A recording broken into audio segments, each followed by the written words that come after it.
Hello, Irish fans. Welcome in. I'm Ashton Pollard here with Tyler Horka. We are from blueandgold.com, and we just wrapped up practice number 15. We could only see the first 30-ish minutes, first 5 periods, which is going to be the case for the rest of the week as well. But we were able to see some one-on-ones, which I'll ask Tyler about in a second. And then we were able to talk with the safety group, including safeties coach Chris O'Leary, after practice. But we can start there with the one-on-ones if that works. What were you able to see today? I know it was exciting.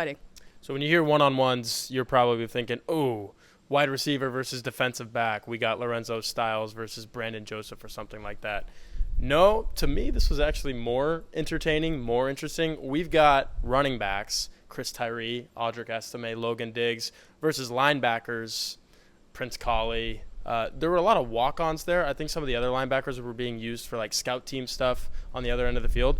But Prince Colley has been one of my favorite guys to watch this entire preseason camp, just because he's so physical. When he's healthy, I think he's one of Notre Dame's most athletic linebackers. So we got to see him go up against first Jabron Payne, and I'm sorry, Jabron Payne, but you are not preventing Prince Colley from getting to the quarterback, and I saw that. So imagine a tackling dummy set up like 5 yards behind these guys.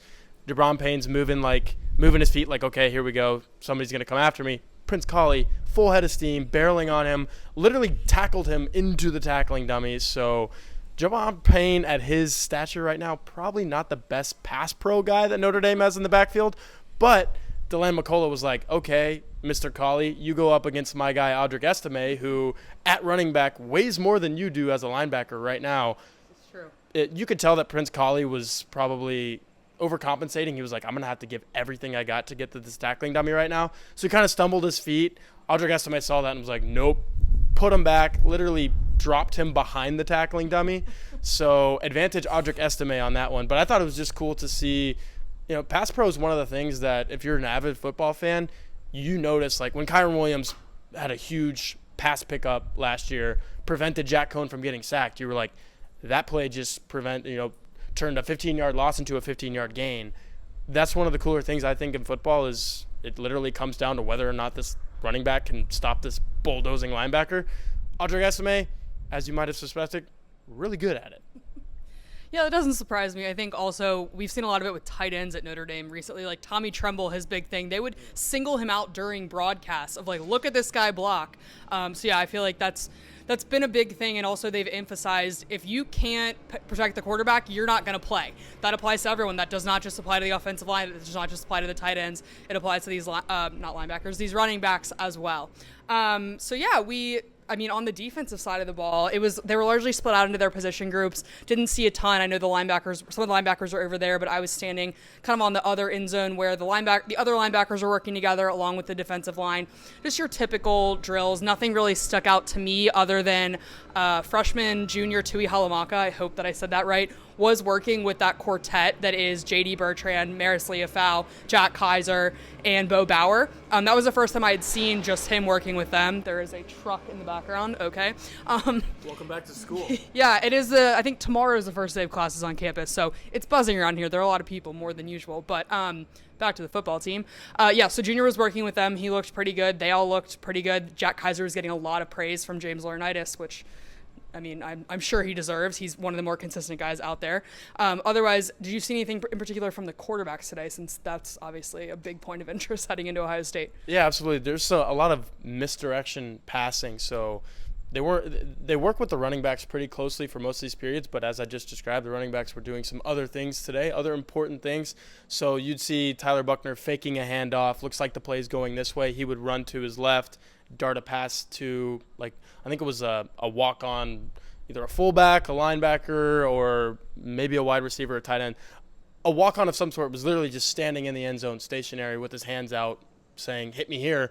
Tyler Buchner looked really good on that drill, and that's what you want to see from Tyler Buchner is a Tyler Buchner who can make throws on the run or make throws when he's moving this way and it looks like the play's going that way. Misdirection is going to be huge for this offense, I think, just because you have that added element of Chris Tyree being a really elusive running back. If the play's going that way, the defense is going to want to go that way. But also you have a quarterback in Tyler Buchner who can literally, if he has one lead blocker and no lead blockers on the other side of the field, he might take a play and run for 30 yards. But if he can hit that pass that they were practicing today, I think it totally makes Notre Dame a completely different offense, because that's what you need to see out of him. Everybody knows what he can do with his legs. Can he make that pass? He looked good. I thought Drew Pine looked pretty good with that pass too. So, and then in the last period, the period that I was trying to watch the linebackers and the running backs, the quarterbacks were also throwing to tight ends, and they are harping on two things with them: the hitch routes over the middle, which Michael Mayer runs to perfection, and then drag routes to the sideline. Michael Mayer also runs those to perfection. But watch out for Kevin Bauman on the hitches. I think he's a really big physical presence that could sit in a zone and make a 5 to 7 yard catch, maybe turn it into a first down. And then Holden Stays on the drags to the sideline. He ran one going to the right, and I was on that right sideline coming right at me and got into the end zone there right past the pylon. I was like, oh my gosh, not only is this dude a load, but it might be up to him and Eli Raridan, the true freshman, who is the most athletic tight end on the team. And that's crazy to think about, because you think of Michael Mayer, you think of everything, athleticism included. But I think those freshman tight ends are super athletic, and we've written about it at blueandgold.com. Put them in as pass catchers. They're ready right now. Yeah, no, I think that definitely makes sense. And I was going to kind of combine that and your misdirection comment and say Notre Dame doesn't have that size at wide receiver, which is why you're seeing a lot of that misdirection. You can't just throw it up to a lot of these guys on the boundary. Where they might be able to compensate for that is with your Eli Raridan, with your Holden Stays. Obviously, Mayer is Mayer, and he's going to do that. But if you have an offense based entirely on Michael Mayer, it's probably going to be an issue, even though he is incredible. On the topic of kind of your big-bodied wide receivers, Deion Colzie was back out there today. He suffered a PCL sprain, I guess now about 2 weeks ago. Mm-hmm. You said he was back out there. Any other injury updates you want to give? So he was, I would say, a little bit limited, moving a little slower. He had a brace, but was not in the pit at all. Individual drills, when Chancey Stuckey's throwing these guys balls, he was catching them. He was running all the routes. Looks like he's on his way back. Looks like Jaden Thomas is back. Yeah. He looked healthy, strained his hamstring a week ago today, I think. I think it was last Monday. So right. He was out a little less than a week, but it looks like he's fully back. So the wide receiver room today was probably the most optimistic day, where I left saying, wow, these guys look really good, because Xavier Watts was once again working with the wide receivers. So if you add him into the mix, obviously everyone is still lamenting the Avery Davis loss, but if you have those 8 guys, which Watts brings you back up to 8 guys, and I think Matt Salerno has looked really good, obviously, to the point that you can call him a certified scholarship wide receiver.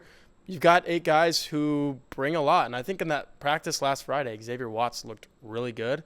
He says he prefers to play safety, and he would like to – he says he's closer to contributing on Saturdays as a safety, just given the last 9 months and his body of work there. But, man, I think this guy could play wide receiver for Notre Dame right now. Great hands, great route runner, catches balls in traffic like we saw last Friday.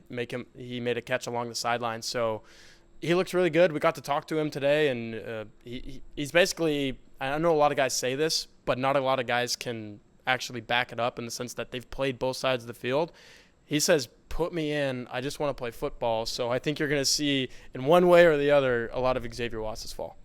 Yeah, and on that topic, I talked with G.J. Brown while the safeties were up there, and basically asked him, aside from the obvious, which is Watts has played wide receiver, kind of what made him the one that they wanted to move over to the other side of the ball. And Brown looked at me immediately and was like, he's basically so smart that the coaches were not worried. If they needed him to go back to safety at some point, he could seamlessly make the transition because he knows the playbook so well at this point. And also both Brown and Ramon Henderson told me that they're kind of working with him now, and they're talking through, like, Watts, what he's learning with the wide receivers, Watts is bringing back to the safety group and saying, hey, I was taught this on this side of the ball, so you guys need to be on the lookout for it. So it's become sort of this mutually beneficial, symbiotic relationship between the two groups, which obviously have a lot of overlap, and you have a lot of players who, if they are going to switch sides of the ball, they go back and forth between defensive back and wide receiver.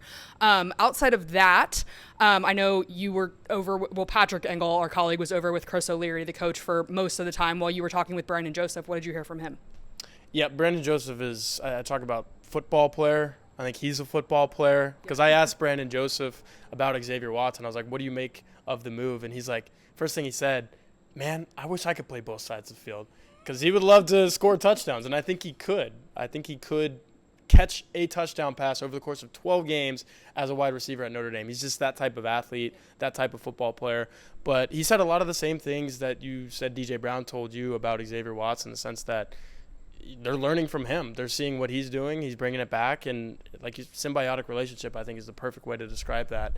And I also think that this guy is just a dude who's ready for his senior year. He flat out told me, if I had it my way, I'd be an NFL draftee already after 3 years at Northwestern, and I'd be making my family a lot of money. But now he's going to be able to start at safety at Notre Dame, and if everything goes to plan with him, he's going to make a lot of money in – when is April? I don't know, 6-7 months.